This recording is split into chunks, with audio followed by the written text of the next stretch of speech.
I think that the people who listen to my music, people who really live with my songs and have read my lyrics or have really been in touch with what I have to say as an artist, they know exactly what I'm made of, you know. But maybe a person who just passes by in front of the TV and watches me shaking my hips, they might think that that's everything I do for a living, you know. But I don't care about those people who don't get it. You know, I care about expressing myself coherently. So let's chat about your new album. This is going to be called Fijación Oral, right? Yes. Part one of 2 albums. The first one, fixation, as it is said in English. right? And the first one is all songs in Spanish, and then the second one is going to come out in November. Oral Fixation is going to be in English. Yeah. Is it just a translation of each other? No, these are different songs, completely different. Okay. Yeah. And why did you decide to put the Spanish album out first?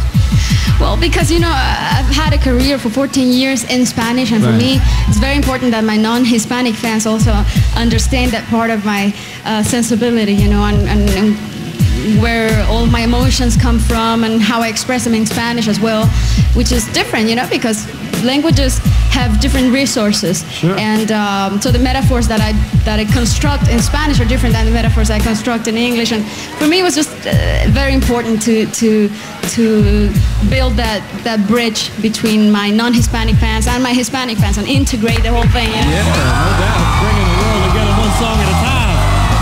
Now, I noticed, being someone who doesn't speak Spanish, that I appreciate things in Spanish even that I don't understand, Really? because it seems like you can express things a little bit better sometimes in Spanish.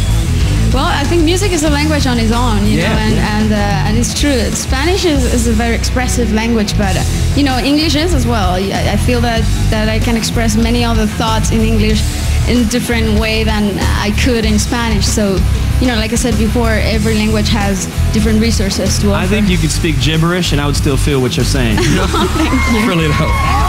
I noticed on the cover of your album you're holding a baby. What's the symbolization It's my of that? godchild. Oh, it's a my godchild. little cousin as well. Oh, okay. Are you looking to have children of your own soon? Well, someday, right? It's the big project of my life, but first I owe something to myself, but that is a sabbatical year, a year in which I don't do anything but scratching my belly. I deserve it. Yeah, you do work hard. And you worked especially hard on this album. You wrote, you sang, and you produced a lot of it. Was it kind of hard wearing all those hats? I mean, multitasking like that? Yeah, it was hard. That's why it took me a year and a half. Actually, I know that many people thought I was, you know, on vacation or something, but I was working every day throughout that whole period of time, you know, 12 hours a day until 4 in the morning.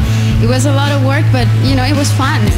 Yeah, very exciting. I produced the whole record, but of course I had great collaborators, like I always do, because I'm very coward. I can't do things on my own. I need to be accompanied, and I have to have good company, you know? Yeah, no, better, more heads.